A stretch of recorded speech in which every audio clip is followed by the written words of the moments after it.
चोरी मामले से जुड़ी हुई महत्वपूर्ण खबर दरअसल सामने आई है, जहां मामले में आरोपियों की संपत्तियां अब अटैच होंगी। जानकारी यह है कि जितने भी आरोपी हैं सभी की संपत्तियां अटैच होंगी। आय से अधिक संपत्तियां अटैच की जाएंगी। अविनाश शुक्ल से जेल में 4 घंटे तक पूछताछ हुई। कई अन्य लोगों से भी पूछताछ जारी है। जांच में पुलिस को निवेश संपत्तियों के कागजात भी मिले हैं, साथ ही आभूषण और नकदी भी बरामद हुई है। तो आभूषण और नकदी भी दरअसल बरामद हुई है। तमाम अलग अलग जानकारियां इस समय निकलकर सामने आ रही हैं। राम मंदिर चढ़ावा चोरी जांच में नया मोड़ दरअसल सामने आया है। जांच की आंच आरएमओ अर्जुन देव तक पहुंच गई है।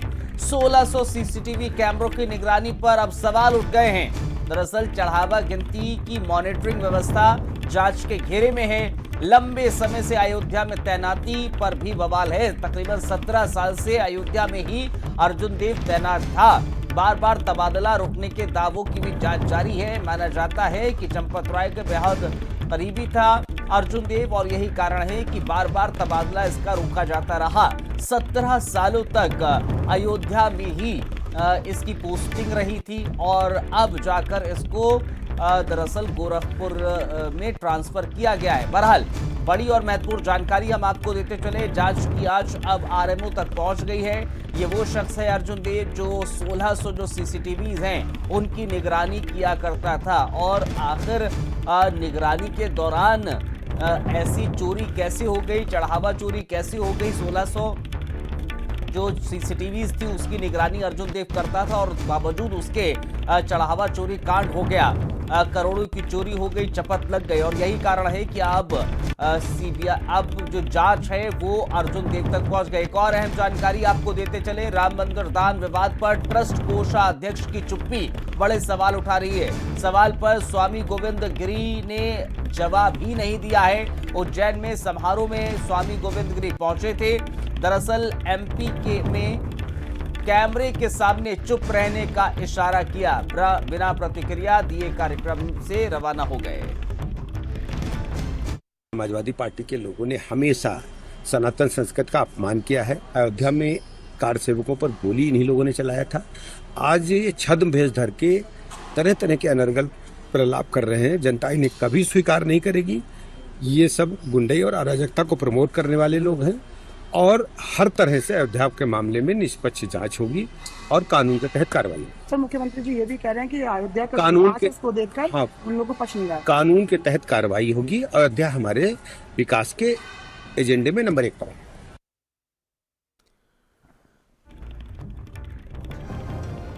जाहिर तौर पर आरएमओ का ट्रांसफर भी बड़ी सजा है या षड्यंत्र, ये बड़े सवाल है। जांच ये है कि 17 साल तक अयोध्या में तैनाती कैसे बनी रही, ये बड़ा सवाल है। बार बार ट्रांसफर किसके कहने पर रुका, ये भी महत्वपूर्ण सवाल है। आरएमओ का ट्रांसफर किसके कहने पर रुका है। 1600 से 800 से ज़्यादा 800 सीसीटीवी के फुटेज चोरी कैसे हो गए, सीसीटीवी फुटेज सुरक्षित क्यों नहीं रखे गए, ये तमाम सवाल हैं। वीआईपी दर्शन में आरएमओ की भूमिका क्यों थी। मजहर हमारे साथ लखनऊ से जुड़ गए हैं और रुपेश अयोध्या से हमारे साथ इस समय जुड़ गए हैं। सबसे पहले मजहर आपके पास आता हूं, ज़रा मजहर बताइएगा, क्योंकि लगातार अगर राम मंदिर चढ़ावा चोरी कांड का जिक्र करें तो इसमें नए नए खुलासे हो रहे हैं, नए नए किरदार सामने आ रहे हैं और जांच का घेरा अब बढ़ता जा रहा है। जी बिल्कुल, देखिए आपको बता दें, अयोध्या राम मंदिर चंदा चोरी में एक नया विवाद सामने आया है। जांच की जो आज है वो आरएमओ अर्जुन देव तक पहुंची। आपको बता दें, जो अर्जुन देव वहां पर आरएमओ के पद पर तैनात थे और जो 1600 सीसीटीवी कैमरे मंदिर परिसर में आसपास लगे हैं उनकी वो निगरानी करते थे। तो कहीं ना कहीं साफ तौर पर ये भी बात निकल के सामने आ रही है कि जिस जगह पर 1600 कैमरे सीसीटीवी लगे हुए उस जगह पर कैसे चंदा चोरी होता था, किस तरह से तमाम चीज़ों में गड़बड़ियाँ की जाती थी। तो कहीं ना कहीं जो जाँच की आज थी वो अब जो आरएमओ थे उनके अर्जुन देव तक पहुँच चुकी है। फिलहाल आपको ये भी बता दें कि आखिरकार 17 साल तक इनका जो ट्रांसफ़र था वो क्यों नहीं हुआ। ये भी माना जा रहा है कि कई बार लोगों के कहने पर इनके ट्रांसफ़र को रोका भी गया था। तो कहीं ना कहीं जो तमाम जो सीसीटीवी पूरे परिसर में लगे थे उसकी आरएमओ देखरेख करते थे और उनकी निगरानी में कहीं ना कहीं चंदा चोरी हुआ है। तो साफ तौर पर जो भी चढ़ावा आता था उन चढ़ावों को सीसीटीवी की मॉनिटरिंग में चेक किया जाता था। तो कहीं ना कहीं जो आरएमओ है उनका भी जांच बढ़ता जा रहा है और वो भी कहीं ना कहीं जांच के दायरे में है। साथ ही साथ आपको बता दें कि राम मंदिर दान विवाद ट्रस्ट पर जो कोषाध्यक्ष की चुप्पी थी वो सामने आई है। उज्जैन में एक कार्यक्रम में पहुंचे थे गोविंद देवगिरी और उसी दौरान जो पत्रकार थे उन्होंने उनसे सवाल किए। सवाल के दौरान जो गिरी महाराज थे उन्होंने जवाब नहीं दिया और कहीं ना कहीं कैमरे पर चुप्पी साधी और उसके बाद बिना कुछ जवाब दिए वहां से वापस लौट गए। तो साफ तौर पर कहीं ना कहीं जो जांच का दायरा है वो दिन पर दिन बढ़ता जा रहा है। लोग इसमें जवाब देने से कहीं ना कहीं कतरा रहे हैं, चाहे वो आरएमओ की बात की जाए या कोषाध्यक्ष थे। दोनों लोग इन तमाम चीज़ों पर अपने अलग अलग बयान नहीं दे रहे और फिलहाल अयोध्या का ये बड़ा मामला था। दिन पर दिन जो शिकंजा है वो बढ़ता जा रहा है। आखिरकार 1600 सीसीटीवी की निगरानी थी, उसके बावजूद भी शिकंजा बढ़ता हुआ नजर आ रहा है। रुपेश भी लगातार हमारे साथ बने हुए हैं। रुपेश, जरा बताइएगा, शिकंजा तो बढ़ रहा है, कोषाध्यक्ष जो है गिरी महाराज साहब वो भी चुप्पी साध लेते हैं, आरएमओ शक के घेरे में आ जाता है, 17 साल तक एक जगह पर तैनात रहता है और जब शक का घेरा उस पर ज्यादा होता है तो उसको ट्रांसफर कर दिया जाता है।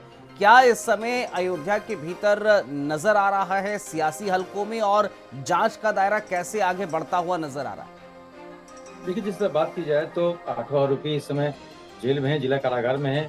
वहाँ अगर बात की जाए तो कल जो है जो इसके जो इसकी विवेचना कर रहे हैं अयोध्या के सीओ जो है आशुतोष तिवारी, बकायदा जो अपने सहयोगी के साथ कल गए थे और बकायदा जेल में जाकर के उन्होंने 8वां आरोपी से पूछताछ की। खास पूछताछ जो की अविनाश से की गई, क्योंकि अविनाश के पास जो है ज्यादा पैसे बरामद हुए थे, उनसे पूछताछ की गई है, साक्ष्यों को इकट्ठा किया जा रहा है।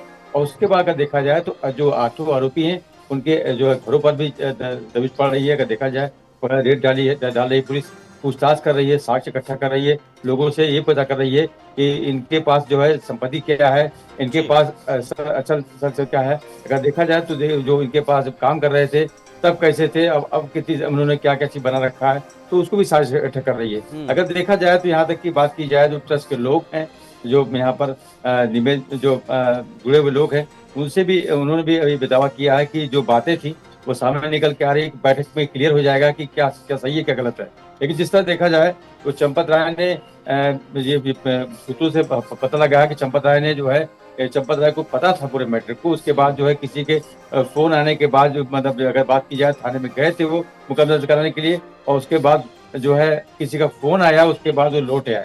किसका फोन आया, कौन था वो शख्स, इसके बारे में भी जांच पड़ताल की जा रही है। देखा जा रहा है कि जिस तरह से इतने दिन के बाद जो अगर बात की जाए उनको सारी पूरी बातें घटना पता थी, उसके बाद वो 6 लोगों के नाम मुकदमा दर्ज कराने गए थे थाने में, वहां से लौट आए। वहां से आखिर मामला पूरा क्या था। तो कुछ देर देखा जाए तो एक तरफ जो है देखा जाए सारी जांच कर रही है, पूरी टीम भी जांच कर पड़ताल में जुटी हुई है, साथ को इकट्ठा कर रही है। और जिस तरह से पूरे अयोध्या की छवि को बर्बाद और खराब करने की कोशिश की जा रही है उसको भी ध्यान में दिया जा रहा है। और जिस तरह से बात की जाए तो कल जो है और अब ये देखना होगा ये जो जांच की आंच है अब और कितना दायरा बढ़ाती है। बहुत धन्यवाद, बहुत शुक्रिया हमारे साथ जुड़ने के लिए आप दोनों का और तमाम जानकारी साझा करने के लिए। अयोध्या से ही खबर है, राम मंदिर चढ़ावा प्रकरण में आरोपी रमाशंकर